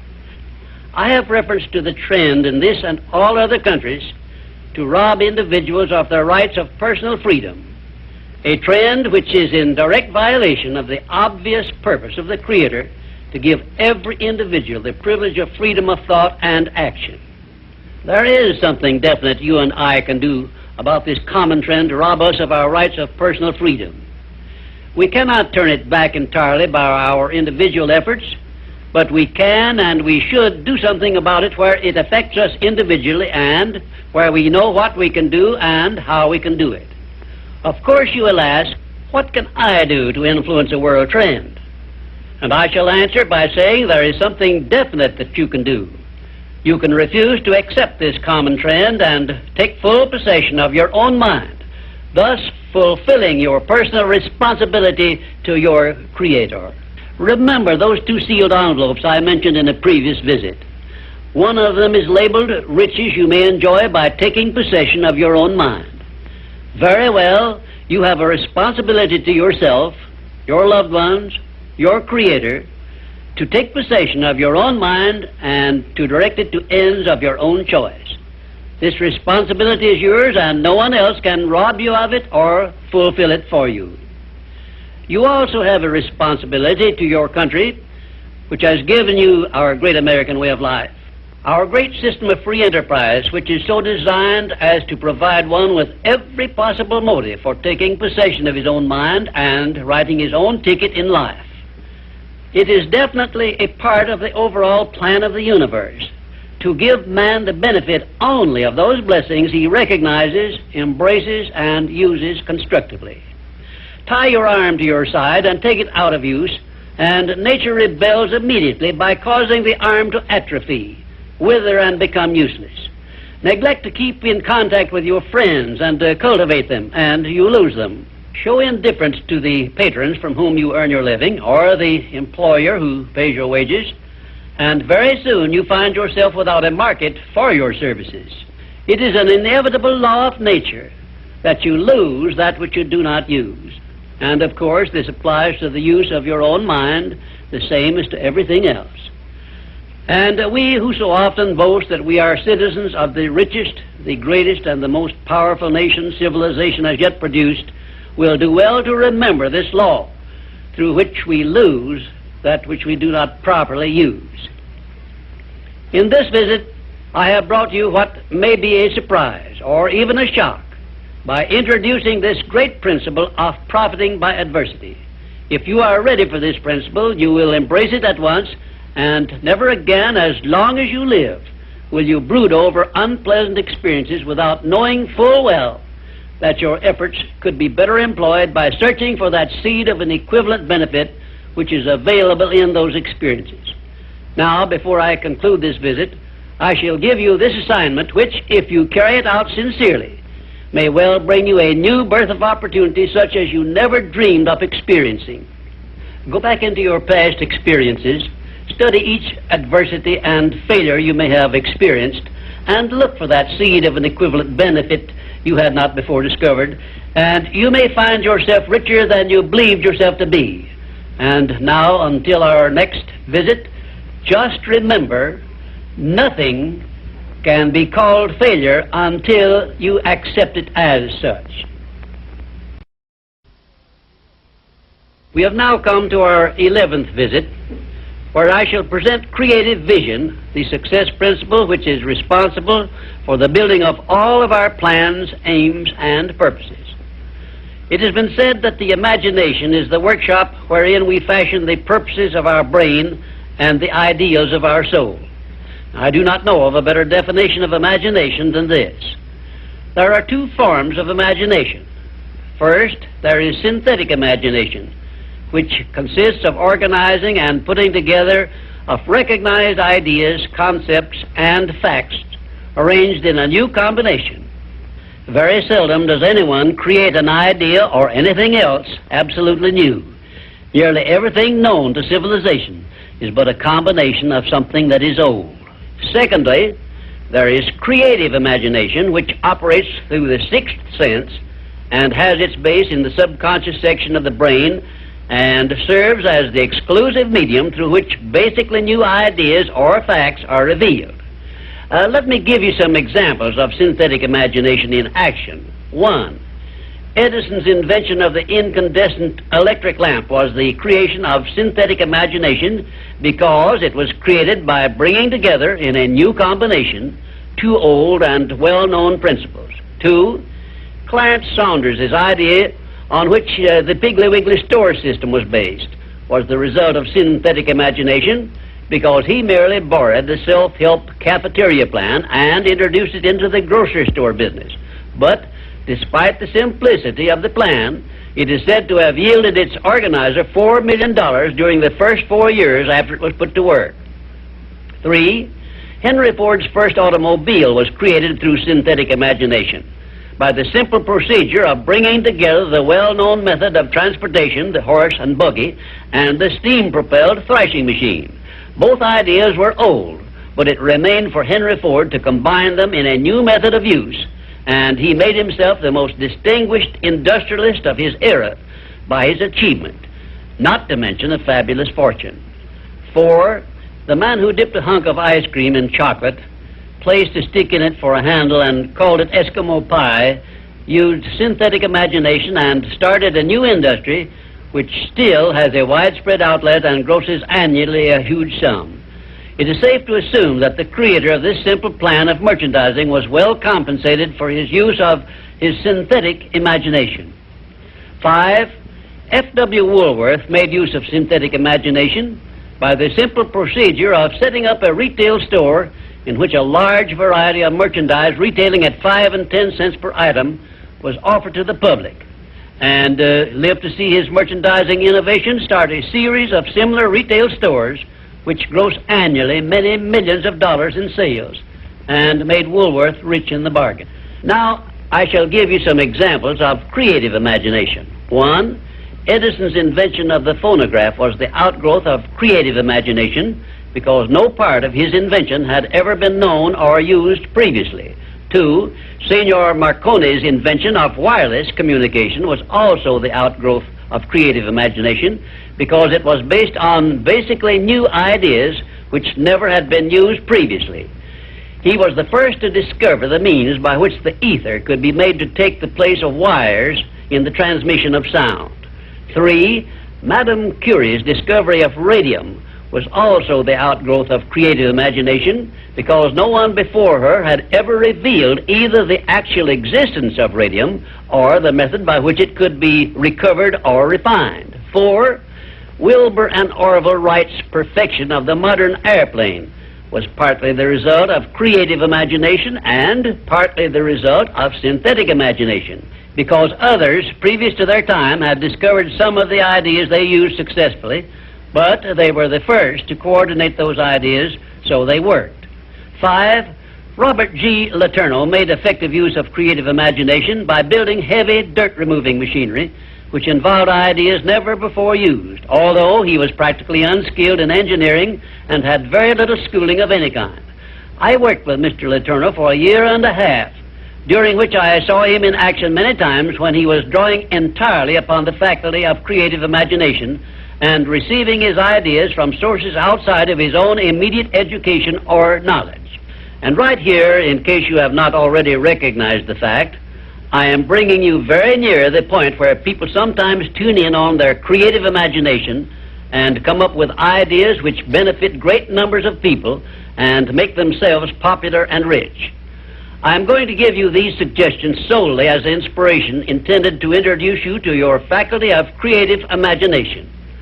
All the good ideas have been used up, did I hear you say? Quite to the contrary, the best ideas are yet to be revealed and put into the service of mankind. There are no more opportunities to become rich, did I hear you say?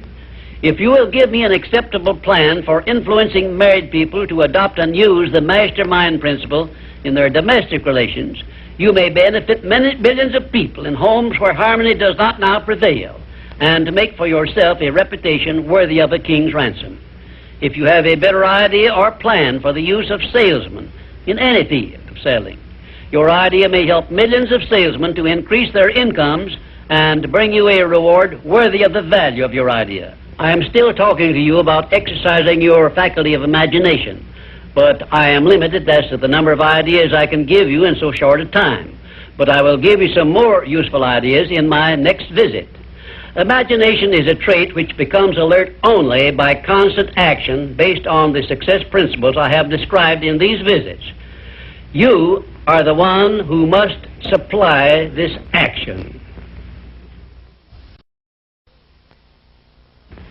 The rules of accurate thinking are so clear and simple that I often wonder why so few people ever take time to learn the rules, since accurate thinking is the very foundation of all successful achievements. In this visit, I shall give you a working description of the rules of accurate thinking, which all successful people follow. First of all, accurate thinking is based on two simple fundamentals. They are called inductive reasoning and deductive reasoning. Inductive reasoning is used when the necessary facts on which to base your thinking are not available. In this case, you act on hypotheses, or what you assume the facts to be. Deductive reasoning is used when you have the facts, or what appear to be the facts, on which to base your thinking. The next step in accurate thinking is to separate facts from fiction, or hearsay evidence, and determine whether you are dealing with hypotheses or real facts. When you are sure you have dependable facts on which to base your thinking, you take the second step by separating these facts into two classes. One is important facts, and the other is unimportant facts. When you do this, you may be surprised at the overwhelmingly greater number of unimportant facts you deal with daily than there are important facts. At this point, you are almost sure to want to ask the question, what is an important fact, and how can I distinguish it from an unimportant fact?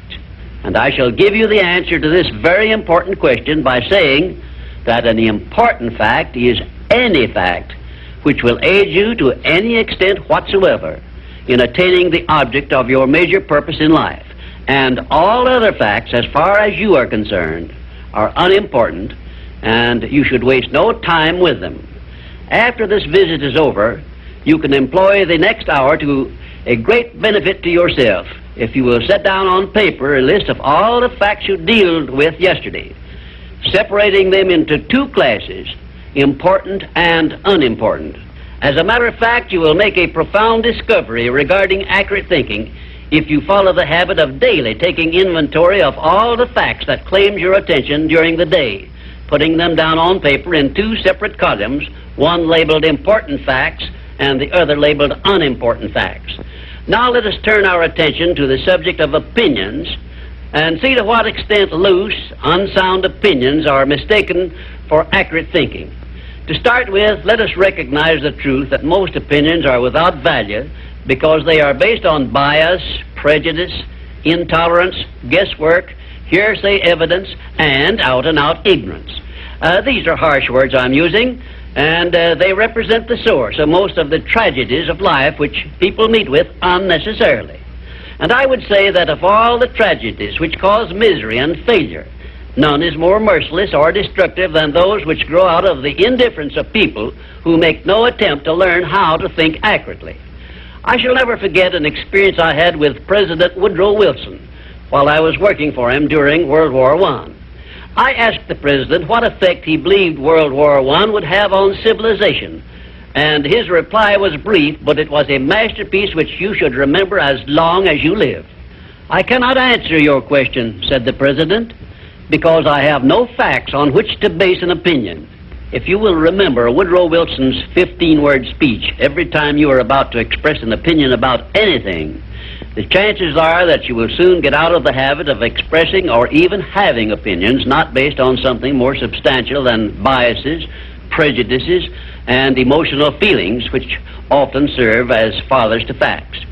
You will learn, if you observe carefully, that the more successful a person is, the less he is inclined to express wild, unjustified opinions about anything. Also, you must have observed already that the drifters who are suffering with frustrations because they recognize they are failures usually have an assortment of opinions on about everything you can imagine. When I hear someone expressing a definite opinion about something of which I have definite reason to believe he knows little or nothing, I think of an experience I had when I stopped a Quaker on the streets of Philadelphia and asked him the time of day. He took out his watch, examined it carefully, and then in a slow, emphatic tone of voice he said, "Well, sir, according to this alleged timepiece, it appears to be approximately 1 minute and 10 seconds past 12 o'clock. I was particularly impressed by the care with which this Quaker identified the source of his information which he was passing on to me, and I often thought afterward how beneficial it would be if all people who express opinions or give out information would take the time to identify the source from which they were able to speak. I cannot influence all people to engage in this sort of safe thinking, but I can suggest that you give it consideration in connection with this visit on the subject of accurate thinking. Now, I shall give you a simple rule which may help you avoid being misled by unsound opinions expressed by other people. When you hear someone make a statement which your reason cannot accept as being sound, or which you question or should, for safety's sake, question for any reason whatsoever, ask a simple forward question. How do you know? Then stand firm on that question and either force the speaker to identify the source from which he got the information he is endeavoring to pass on as facts, or reject the statement entirely as if it had not been made. And do this no matter who is speaking or what may be his reputation for truth and veracity. Remember, you are given as your richest birthright the privilege of controlling your own thoughts. Therefore, treat this divine gift with the profound respect to which it is entitled, and do not allow anyone to do your thinking for you, or to influence your thinking in any manner whatsoever, except by the rules of accurate thinking I am passing on to you. Follow this procedure regardless of what people think or say about your method of thinking. If they wish to call you a cynic or a doubting Thomas, let that be their misfortune. But for your own good, go right on thinking by rules which will save you from many mistakes and tragedies throughout your life. Now I will give you 7 rules to follow, which, if you memorize them and follow them as a daily habit, may bring you top rating as an accurate thinker. 1. Never accept the opinions of other people as being facts until you have learned the source of those opinions and satisfied yourself of their accuracy. 2. Remember that free advice, no matter from whom it is received, will bear the closest of examination before it is acted upon as safe. And generally speaking, this sort of advice is worth exactly what it costs. 3. Alert yourself immediately when you hear anyone speaking of others in a discourteous or slanderous spirit, because this very fact should put you on notice that what you are hearing is biased, to say the very least about it, and it may be out-and-out misstatement. 4. In asking others for information, do not disclose to them what you wish the information to be, because most people have the bad habit of trying to please under such circumstances. Well-measured, tactful questions can be of great benefit to you in thinking accurately. 5. Remember that anything which exists anywhere throughout the universe is capable of proof, and where no such proof is available, it is safer to assume nothing exists. 6.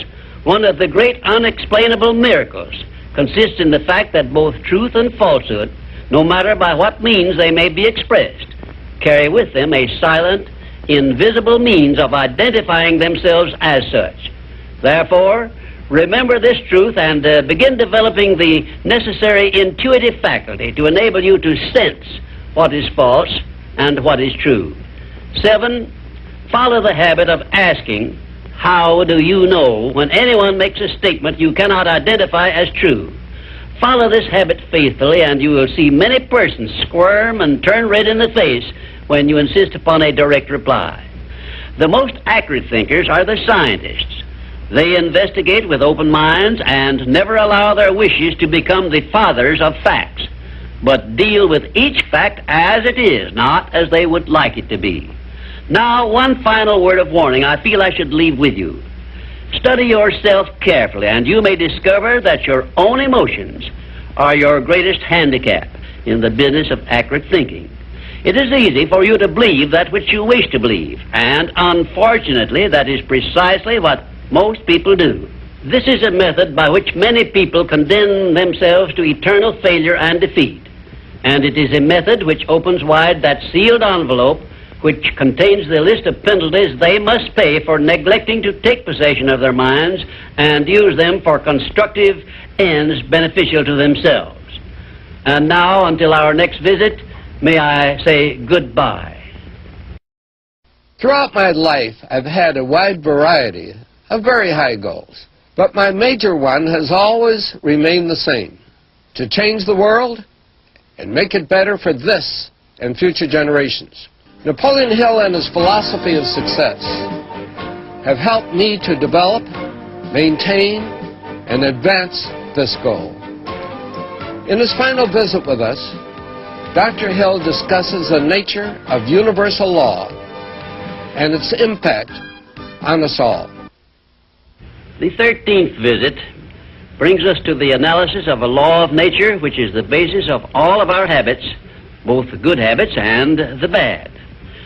This law is a vital part of the 17 success principles because it is the means by which you and every other person can put into operation an irresistible power by which your aims and purposes are attained almost automatically by the action of your habits. I have named this law cosmic habit force because it is the law which gives definiteness of action to everything which moves throughout the entire universe. It keeps the stars and planets in their accustomed places, and it fixes the life patterns of every living thing, from the smallest insects to the largest animal, excepting only man, who has been given the means by which he may use this law to establish his own habits and determine his own desires and movements throughout life. Cosmic habit force binds every living thing lower in the scale of intelligence than man with what we call instinct. But man can rise above these fixed patterns by which lower forms of life live and establish his own pattern. This privilege is the only thing over which man has complete power of control and direction. And it is interesting to observe that the Creator never gives man any form of riches without sending along with it the means by which man may do whatever he pleases with those riches.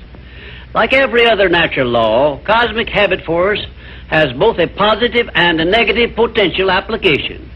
The negative application of this law is called hypnotic rhythm, which means, among other possible results, it fastens upon individuals that by our neglect to fix our thoughts upon the things we desire in life, and thereby gain the power of cosmic habit force in attaining these desires, the law automatically acts through the negative hypnotic rhythm feature and fixes our minds on the things we do not desire and attracts to us the physical counterpart of these desires. Understand this principle of the law of cosmic habit force, and obviously you will have a better conception as to how essential it is to keep your mind occupied with the life pattern and the things and circumstances you desire until this pattern is taken over and made permanent by cosmic habit force. Cosmic habit force is the watchdog, so to speak, which looks over your shoulder all through life, examines every thought you release, every act in which you engage, and forces upon you the penalties or the rewards in those two sealed envelopes I described in a previous visit. When you understand the principle of cosmic habit force, it is clear enough that you cannot go through life without using the power of this law to carry out the circumstances and the desires you voluntarily choose, or, by your neglect, allow the same law to force you to pay the penalties I described. You have a power of choice here. the same as in all other things. But your neglect to exercise this power brings certain, if not always swift, retribution upon you. Perhaps you now see why I warned you in a previous visit that the two sealed envelopes were not imaginary but real. And of course you now understand that you must avail yourself of the benefits of one or be forced to accept the penalties of the other. There is no halfway compromise for any human being. Ponder over this profound truth, and you will probably get a more impressive understanding of the power which is available to you through the application of the 17 success principles of the science of success. And you may also acquire a better understanding as to why these 17 principles have spread throughout the world without organized business management behind them. Why this science of success philosophy is believed to have brought personal success to more people than has any other philosophy designed to help individuals to take possession of their own minds. The nearest to a description of the law of cosmic habit force I have seen is Emerson's law of compensation, in which he so clearly established the truth that nothing ever just happens by luck, but every effect has its definite cause, albeit we often observe effects, the causes of which we cannot isolate or understand. If you will read Emerson's essay on compensation again, in view of what I have said about the law of cosmic habit force, you may get much more from it than you absorbed from it previously. Now I shall give you a variety of illustrations as to how the law of cosmic habit force operates. One, first of all, let me call your attention to the fact that cosmic habit force fixes the habits of the electrons and protons of matter, so that their relationship and chemical behavior always follow the same pattern. Thus we see that everything throughout the universe comes under the influence of cosmic habit force, and everything moves and exists by a pattern which is immutable and enduring, except man, who, as I have said, can break the habits established by cosmic habit force which affect him and set up in their place habits of his own choice. Two, cosmic habit force fixes the pattern of every form of vegetation which grows from the soil of the earth, so that each thing reproduces after its own pattern. A grain of wheat always reproduces other grains of wheat, but never makes the mistake of producing oats or some other form of growth.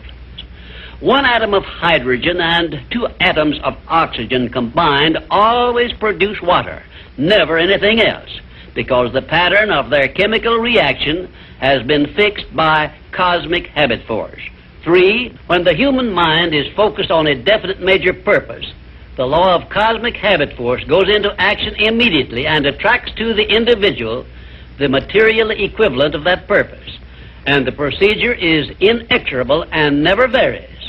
However, hypnotic rhythm, the negative application of the law, will just as definitely attract to one all the undesirable things and circumstances which the mind is allowed to dwell upon, such as poverty, ill health, failure, fear, and all other undesirable things. For cosmic habit force, expressing itself through the emotion of sex, is the means by which every living thing perpetuates its species.